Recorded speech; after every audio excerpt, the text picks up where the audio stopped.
هذه إذاعة إرنا. المستمعين والمستمعات الأفاضل متابعي إذاعة إرنا حيثما كنتم وحيثما يصلكم بثنا، أهلا ومرحبا بكم في مستهل البرنامج العربي لهذا اليوم الأربعاء 20 من نوفمبر. كما عودناكم مستمعي ومستمعات الأفاضل نستهل برنامجنا معكم بنشرة للأخبار، ثم نقدم لكم حلقة جديدة من برنامج متابعات، وفيها يستعرض الزميل أحمد شريف أحوال الجالية الإريترية في مدينة الرياض بمقابلة مع الأستاذ جمال عثمان. قبل ذلك مستمعي ومستمعات الأفاضل يقدم لكم نشرة للأخبار فيما يلي أبرز عناوينها. إثيوبيا تحدث سلاحها الجوي بأسلحة وخبرات فرنسية. وزير الري السوداني يقول بأن اجتماعات سد النهضة حققت تقدما ملموسا. هيومان رايتس واتش تحمل قوات الدعم السريع مسؤولية فض الاعتصام في الخرطوم. المستمعين والمستمعات الأفاضل، كانت هذه عناوين النشرة وإليكم تفاصيلها من إذاعة إرنا. هذه إذاعة إرنا. كشفت مجلة لوبوا الفرنسية ذائعة الصيد في عددها الصادر بتاريخ 17 من الشهر الجاري عن نسخة من الرسالة التي بعث بها رئيس الوزراء الإثيوبي أبي أحمد للرئيس الفرنسي مانويل ماكرون في 22 من شهر يوليو الماضي، والتي أشار فيها إلى أن بلاده تحتاج إلى دعم فرنسي فني وأسلحة ومساعدات أخرى من أجل تأهيل سلاح الجو الإثيوبي بموجب الاتفاقية التي وقعها الطرفان في بداية العام الجاري.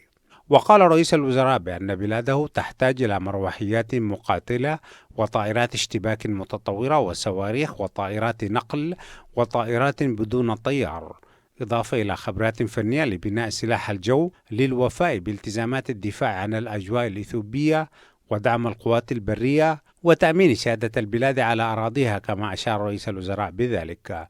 وقدرت قيمة المشتريات المتوقعة ب4 مليارات دولار.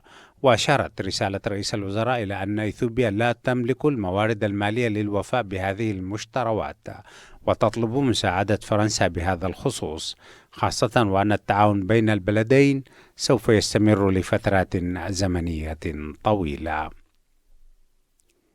أكد وزير الري والموارد المائية السوداني سيد ياسر عباس يوم الأحد الماضي أن الاجتماعات الثلاثية حول سد النهضة بين بلاده وإثيوبيا ومصر، والتي تمت في أديس أبابا يوم الجمعة والسبت الماضيين، حققت اختراقا في القضايا الخلافية التي عاقت الاتفاق في الماضي. وأضاف الوزير السوداني إلى أن الدول الثلاث توافقت على الملء الأول لبحيرة سد النهضة في فترة زمنية تصل إلى 7 سنوات. وقال الوزير عباس أن التفاوض شمل موضوعات التشغيل الدائم لسد النهضة وتأثيراته على منظومة السدود في كل من مصر والسودان، وأرجأ بحث القضايا الخلافية غير المتوافق عليها لشهري ديسمبر المقبل ويناير من السنة المقبلة. ورفض محمد السباعي المتحدث باسم وزارة الري المصرية تأكيد أو نفي ما صرح به المسؤول السوداني، ولكنه أوضح لجريدة الشرق الأوسط أن ما جرت مناقشته هو أن يكون ملء خزان السد على مراحل وفق هيدرولوجية نهر النيل الأزرق، بما يجنب التأثيرات السلبية على دول المصب بقدر الإمكان.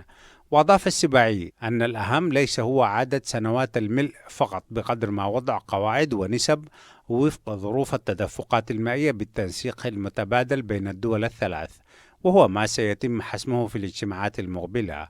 ونوه السباعي إلى أن مطالبة مصر بإدارة مشتركة للسد ولكل السدود على المجرى المائي وفق القواعد المعمول بها عالميا. وتعد فترة ملء الخزان أكبر النقاط الخلافية بين مصر وإثيوبيا، وخلال المفاوضات السابقة كانت إثيوبيا تصر على أن تكون الفترة 3 سنوات، بينما تريد القاهرة زيادتها إلى 7 سنوات. ومن المقرر أن يعقد الاجتماع الثاني في القاهرة في مطلع الشهر المقبل. في تقرير موسع لها صدر في 17 من الشهر الجاري، حملت منظمة هيومن رايتس واتش والمختصة بحقوق الإنسان في تقريرها الموسع حول مجزرة فض الاعتصام في القيادة العامة في الخرطوم في 3 من شهر يونيو الماضي. وقال التقرير بأن وحدات من قوات الدعم السريع وميليشيا شبه حكومية ووحدات من الشرطة هاجمت المعتصمين عند الفجر وأطلقت عليهم الرصاص الحي، ثم قامت بضرب الأحياء منهم وإحراق الخيم وارتكاب انتهاكات جنسية بحق فتيات كن في ساحة الاعتصام. وبنت المنظمة نتائج تقريرها على إفادات من العشرات من الذين نجوا من المجزرة إضافة إلى ذوي القتلى والجرحى. وقال التقرير بأن الانتهاكات ترقى إلى كونها جرائم ضد الإنسانية. وأوصت اللجنة رئيس الوزراء السوداني بإشراك أسر الضحايا في التحقيقات حول المجزرة، وطلبت الاتحاد الأفريقي بتقديم الدعم الفني والقانوني للسودان من أجل التوصل إلى نتائج حسب ما يطالب بذلك ذوي الضحايا. المستمعين والمستمعات الأفاضل، كانت هذه نشرة الأخبار قدمناها لكم من إذاعة إيرينا، وهذا تذكير بأبرز عناوينها. إذاعة إيرينا، صوت مستقل لإريتريا. إثيوبيا تحدث سلاحها الجوي بأسلحة وخبرات فرنسية. وزير الري السوداني يقول بأن اجتماعات سد النهضة حققت تقدما ملموسا. هيومن رايتس واتش تحمل قوات الدعم السريع مسؤولية فض اعتصام القيادة العامة في يونيو الماضي. كانت مستمعي ومستمعات الأفاضل تلكم نشرة الأخبار قدمناها لكم من إذاعة إيرينا. متابعة طيبة أتمناها لكم مع ما تبقى من فقرات برنامجنا. إذاعة إيرينا، صوت مستقل لإريتريا. المستمعون الكرام، السلام عليكم ورحمة الله وبركاته. أهلا بكم سادتي في حلقة من برنامج متابعات. هذه إذاعة إيرينا. في هذه المرة سادتي ومواصلة للمقابلات التي أجريناها مع الجالية الإريترية في مدينة الرياض، نلتقي اليوم بالأستاذ جمال عثمان إدريس، وهو مناضل قديم وشاب معروف في المدينة وناشط في المجال التوثيقي وكذلك الجانب الفني، وهو مناضل. أستاذ جمال، مرحب بك في إذاعة إيرينا الدولية من باريس. أهلا وسهلا وبارك الله فيك الأخ أحمد شريف، جزاك الله ألف خير. أستاذ جمال، كده حدثنا عن ذكرياتك النضالية في جبهة التحرير وروح الشباب آنذاك، ولا زلت شاب طبعا وإن بدا الشيب على الرأس يعني. الله يبارك فيك أخوي، والله إني شنيه لا نقدم لكن أبشر يعني. الحمد لله غيته. والله أنا طبعا أنا التحاقي كان بالثورة عام 87. جميل. يعني مع دخول اثيوبيا للمدن، استرجاع المدن كان يعني لا يملك 77 المدن اتحررت 77 ايوه 78 يعني المدن رجعت اثيوبيا الايام ديك تجاه محجر 78 ايوه 78 يعني. طيب. والمهم انا طبعا الفتره ديك لا من الجبهه دخلت انا كنت موجود، لا من دخلنا كراكون انا كنت في الجبهه يعني. طيب، من وين التحقت بالجبهه؟ انا التحقت بالجبهه من كسلة، يعني مدينه كسلة. جميل. انت مواليد كسلة؟ لا انا مواليد غردات. طيب، كسلة اللي خلاك تلتحق شنو؟ والله طبعا احنا الايام دي كنا بنقرا في مدرسه عواد، عواض الماريا. عواد الماريا، وكنت بقرا في مدرسه مسفري. بعدين كان عندنا ناظر المدرسه اللي هو محمد عثمان كجراي، الاستاذ الراحل. الاستاذ الراحل الله يرحمه ويغفر له ويحسن اليه. هو كان طبعا بيدينا دافع على اساس انه نقوم نشاط بتاعه الثوره، والايام ديك 77 المدن محرره، ويعني كان في حماس هنا. وحاولنا مرة مشينا بعديه برا رجعونا، مرة ما أعرف بكسل عمنا حمد آدم، يعني حمد آدم جبداي رجعني يعرف أبويا الوالد وكده، وكذا مرة. يعني المحاولات الثالثة تقريبا الرابعة نجحت. أيوة الفترة ديك حتى الجنود 78 كانوا بيرجعوهم للميدان، وكانوا في كسلة وجايين إجازات والجرحى عشان يلحقوا، لأنه سوريا كانت مع الزحمة ديك دخلنا يعني. طيب، نرجع لمدرسة عواض ومسفري وعواض الماريا. طلاب كلهم كانوا إريتريين يعني، فحدثنا عن، وانت ذكرت لنا أستاذنا كجراي الراحل الشاعر الأستاذ العزيز وغيره من المعلمين طبعا غرسوا فيكم هذا الحب للوطن والانتماء وأنتم في الشباب يعني. فبالله كيف كان روح الشباب في المدرستين ومعظمهم إريتريين يعني؟ والله طبعا سبحان الله، لأن أولا مدرسة عواز ذات هي كانت جامعة ديبرة يعني. كويس. والسيارات بتاعت الجبهة بتجي تمر قدامنا، ويعني طبعا سبحان الله. وحتى المدرسين اللي كانوا هناك عندنا الله هنا يعني الله يطول في عمره إذا كان موجود أستاذ إبراهيم قرجن، أستاذ عمر، أستاذ محمد اللمين، يعني الأساتذة ديل كلهم ما شاء الله يعني، أستاذ محمد البشر. ويعني والله نحن الفترة ومن الطلبة تذكر مين؟ الطلبة والله كلهم بذكرهم، إدريس جمع، عبد الله ياسين، أبو بكر عثمان علي، اسماعيل محمد آدم، وإسماعيل محمد إسماعيل وذكرنا. أيوة يعني كانوا طبعا الدفعة اللي قبلنا لكن أيوة إسماعيل وذكرنا. أيوة هنقلها أتذكر. أيوة طيب جميل. طيب وعبد المنان والله يا أخي. طيب لما التحقتوا بالميدان قلايدوس عبد الكريم قلايدوس. طيب لما التحقتوا بالميدان أخذتوا التدريب؟ طبعا أخذنا التدريب، وبعد التدريب اتخرجنا. وبعدين احنا كنا في الأمن يعني، أنا كان معي واحد اسمه طاهر إدريس نور في قرقر وفي قرمايكا في أديبرة، في نفس المناطق دي كنا يعني. جميل.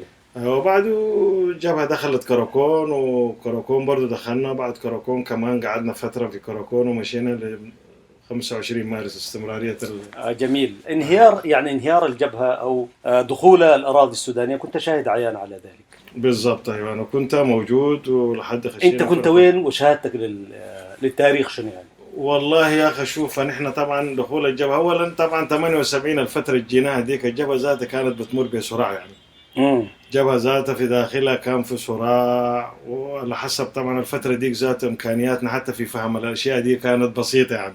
كويس. لكن بعد ما دخلنا كراكون يعني صراحة حاجة ذاتها كانت غريبة يعني. هو على أساس إنه نعمل المؤتمر وحنرجع وكده، والناس مستعدة للمؤتمر، وكان كده الفكرة يعني، إن أساس إنه ناخد أسلحتنا ونعمل مؤتمر وفي رجعة يعني، في عودة يعني.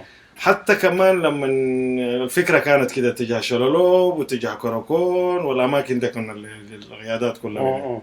فجأة كده بعد ما خدتين اللي ما في يعني، خلاص الأمور اتضحت إنه ما في حاجة يعني. أسباب الانهيار شنو؟ والله أسباب الانهيار طبعا هو الصراع اللي كان في داخل الجبهة يعني. في داخل الجبهة ما في كان عامل خارجي؟ ما كان والله. هو طبعا العوامل الخارجية حتى لو موجودة ما حتكون متقسمة يعني. لو في الداخلي دائما لو ثابت، حتى الأعمال الخارجية دي قد أنت تقدر تكون أقوى يعني. لكن لو جوا أنت منهار، أي تيار يجي قد يأثر فيك يعني. صح. فده الحصل يعني. هو إحساسك كان شنو؟ والله يا حساس طبعا أقول لك شنو يعني. أنا الفترة ديك يا أخي كان في جنود أقول لك حاجة يعني، كانوا بيقتلوا نفسهم يعني. لما شفت أنت حدود أنا والله بمشاهدة عين في واحد قنبلة كمان تجاه شلولو فجرها في نفسه. لما نعرف إن هذه السودان وخلاص في أرضا وكده، فأنا تقتل نفسها يعني. أنا أتذكر يعني في واحد مرة انتحر كده، واحد كمان في قنبلة انفجر.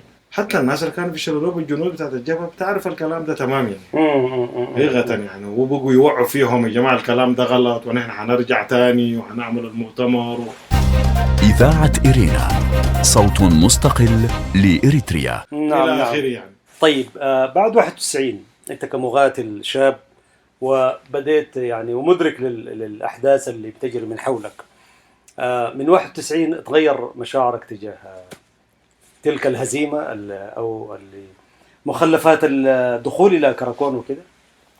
بعد كم 91؟ بعد 91.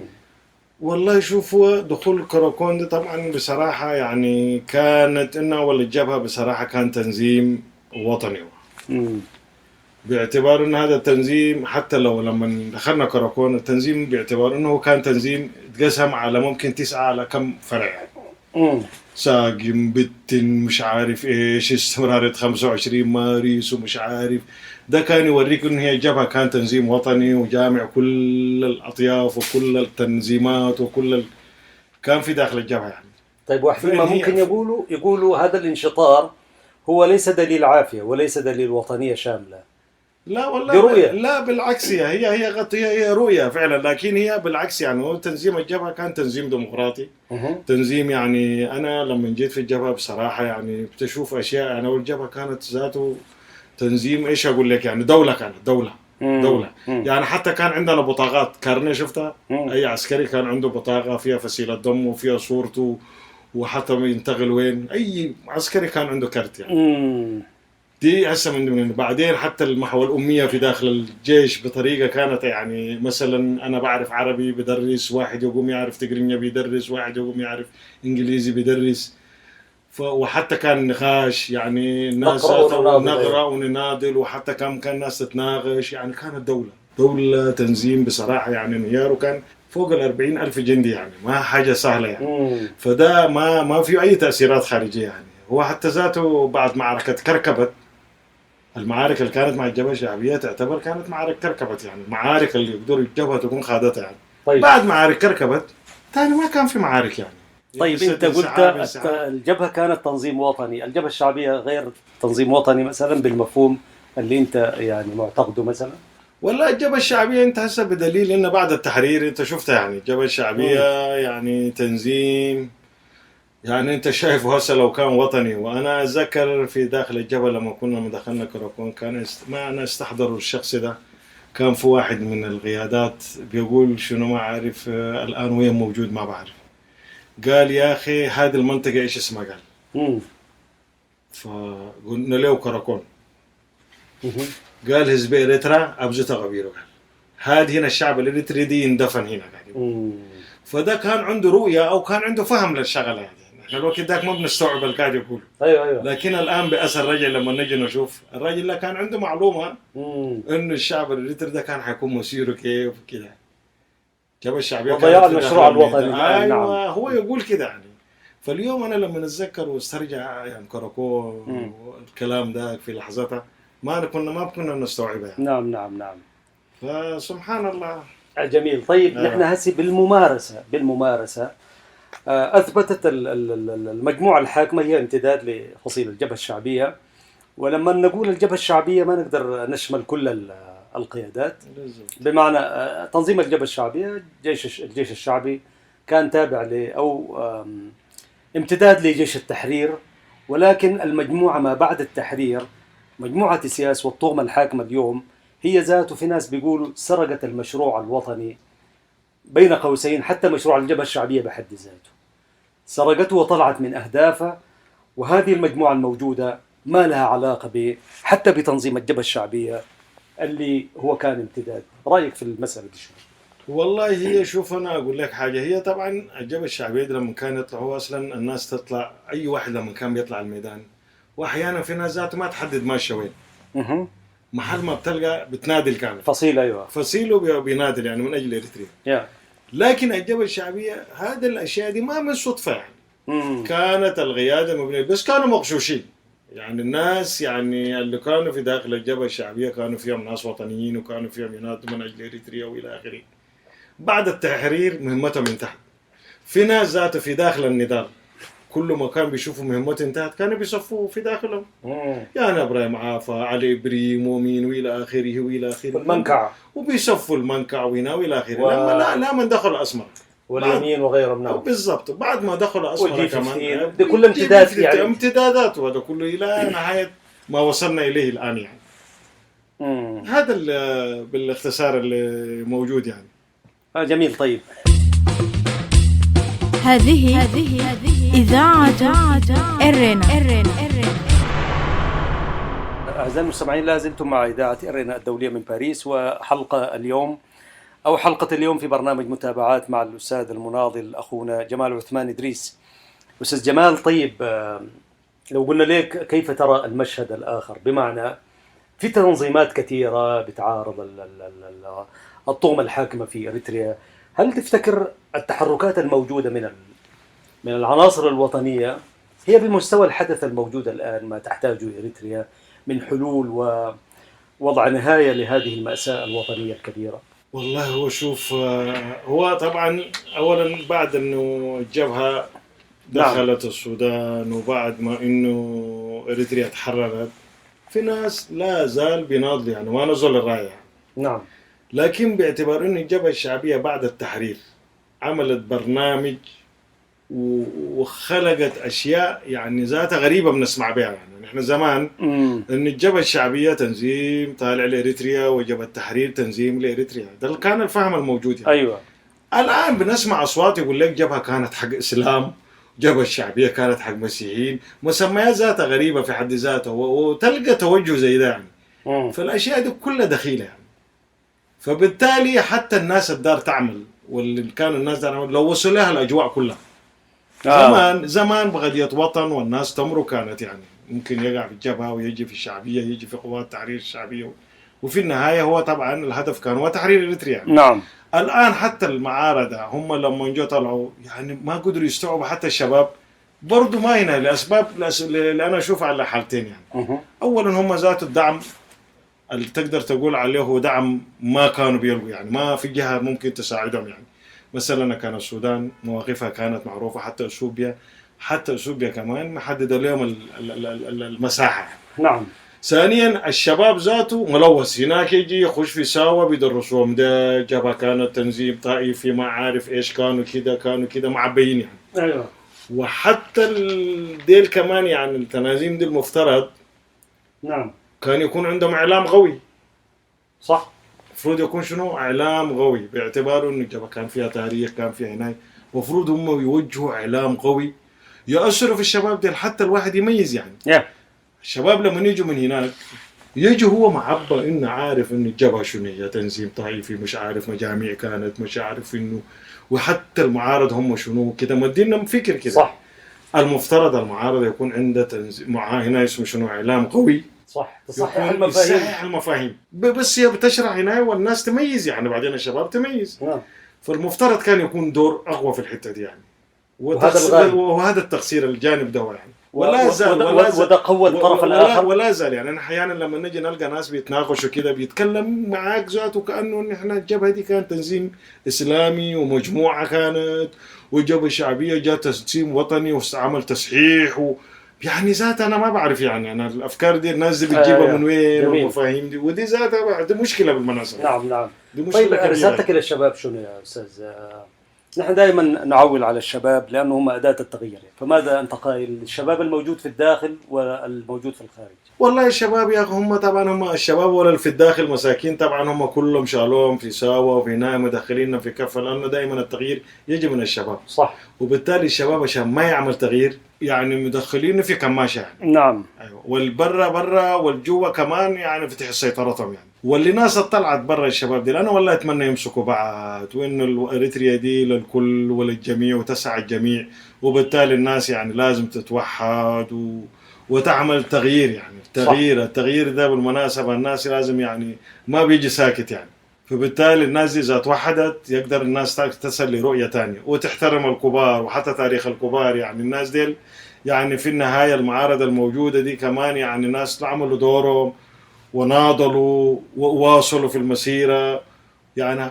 أي إنسان ما يخطأ من أخطاء يعني، ما في شك ده شيء طبيعي. فبالتالي الشباب أنا كمان دايرهم يكون أكثر فهما وأكثر وعيا، ما يحاول يستقصوا من ديل إلى الجمال ديل، فبالتالي الناس ديل يكونوا مع ديل وإن شاء الله يكونوا لهم خبراء. طيب أنتوا في الرياض هسه في الرياض كشباب إيش بتعملوا؟ وأنا طبعا الحقيقة أحييكم على اللفتة الجميلة اللي عملتوها، حفل الوداع لأخونا مرانت وهو متوجه إلى جمهورية مصر العربية. أنتوا كشباب عندكم تكتلات شبابية ولتوعية الشباب ما دون العمر بالنسبة لكم؟ والله هو موجود طبعا. النشاطات دي موجودة في أي حتة هي قدر إيش هي فاعليتها، بس هنا المسألة يعني. نعم. هو موجود كنشاطات موجودة كتنازيم كلها موجودة وكل شيء، بس قدر إيش تأثيرها قدر إيش الفعالية بتاعتها يعني. نعم. بس في دي تتوقف ولا يعني هو إنه موجود يعني. الناس موجودة بتجتمع والتنازيم موجودة وفي أي حتة قاعد يعملوا، لكن بس الناس دي كلها لو وحدت تجاهها كان بيكون أفضل ويكون أسرع كمان يعني. جميل جدا. أعزائي المستمعين، في ختام هذا اللقاء لا يسعني إلا أن أشكر الأستاذ جمال عثمان إدريس لحديثه في إذاعة إرينا الدولية من باريس، وكنت سعيد جدا أن ألتقي بإخواني وأعزائي والشباب الموجودين هنا في مدينة الرياض من المملكة العربية السعودية. في ختام هذا اللقاء هل عندك أي كلمة تحب تقول أخونا جمال رسالة للداخل تحديدا يعني، وباعتبارك كنت مقاتل يعني كده ادينا رسالة للجيش كمان يعني الموجود في الداخل يعني. وحدين يقولوا التغيير لا بد يكون منهم، وحدين يقولوا لا بد من الشباب، فماذا أنت قائل يعني؟ والله هو صحيح، هو لو في تغيير اصلا يجي من الداخل كمان برضو لازم ينعكس عليه الخارج كمان. يعني الخارج ده الناس لو وقفت هسه زي الشباب القايمين بيقول ياكل ديل وبتاع، والناس دي كلها لو اتلمت وبقت في بوطه واحده تلقائيا التغيير يجي من الداخل. حيجي من الداخل، لا محاله، حيجي يعني. بالتالي الناس ذاتها لما تكون جهزت حالها ورتبت وضعها التغيير يجي. يعني انا اتمنى ان شاء الله، وان شاء الله اللقاء الجاي نعمله هناك كمان باذن الله. ان شاء الله ان شاء الله والله. باذن الله يعني، وليس ذلك على الله بعزيز يعني. شكرا لك اخ جمال، وشكرا لكم اعزائي المستمعين. كان معكم احمد شريف من الرياض، وتحية الزملاء فتحي عثمان وبنيام سمعون في الهندسة الإذاعية والإخراج والإشراف العام. السلام عليكم ورحمة الله وبركاته. إذاعة إرينا، صوت مستقل لإريتريا. المستمعات والمستمعين الأفاضل، أهلا وسهلا بكم مجددا. وقبل ختام فقرات برنامجنا أقدم لكم موجزا لأهم ما ورد في صدر نشرتنا الإخبارية لهذا اليوم. إثيوبيا تحدث سلاحها الجوي بأسلحة وخبرات فرنسية. كشفت مجلة لوبو الفرنسية ذائعة الصيد في عددها الصادر بتاريخ 17 من الشهر الجاري عن نسخة من الرسالة التي بعث بها رئيس الوزراء الإثيوبي أبي أحمد للرئيس الفرنسي مانويل ماكرون في 22 من شهر يوليو الماضي، والتي أشار فيها إلى أن بلاده تحتاج إلى دعم فرنسي فني وأسلحة ومساعدات أخرى من أجل تأهيل سلاح الجو الإثيوبي بموجب الاتفاقية التي وقعها الطرفان في بداية العام الجاري. وزير الري السوداني يقول بأن اجتماعات سد النهضة حققت تقدما ملموسا. أكد وزير الري والموارد المائية في السودان السيد ياسر عباس يوم الأحد الماضي أن الاجتماعات الثلاثية حول سد النهضة بين بلاده وإثيوبيا ومصر، والتي تمت في أديس أبابا يومي الجمعة والسبت الماضيين، حققت اختراقا في القضايا الخلافية التي أعاقت الاتفاق في الماضي. وأضاف الوزير أن الدول الثلاث توافقت على الملء الأول لبحيرة سد النهضة في فترة زمنية تصل إلى 7 سنوات. هيومان رايتس واتش تحمل قوات الدعم السريع مسؤولية فض الاعتصام أمام القيادة العامة في يونيو الماضي. في تقرير موسع لها صدر في 17 من الشهر الجاري، حملت منظمة هيومان رايتس واتش والمختصة بحقوق الإنسان في تقريرها الموسع حول مجزرة فض اعتصام القيادة العامة في الخرطوم في 3 من شهر يونيو الماضي قوات من الدعم السريع وميليشيا شبه حكومية ووحدات من الشرطة بمهاجمة المعتصمين عند الفجر، وأطلقت عليهم الرصاص الحي، ثم قامت بضرب الأحياء منهم وإحراق الخيم وارتكاب انتهاكات جنسية بحق فتيات كن في الاعتصام كما ورد في التقرير. إذاعة إرينا، صوت مستقل لإريتريا. كان هذا مستمعي ومستمعاتي الأفاضل موجزا لأهم ما ورد في صدر نشرتنا الإخبارية لهذا اليوم. وختاما لا يفوتني أن أذكركم أنكم يمكنكم الكتابة إلينا والتواصل معنا على البريد الإلكتروني arabicirena@gmail.com. وحتى الملتقى بكم في حلقة جديدة من برنامج متابعاتي والبرامج الأخرى لإذاعة إرينا.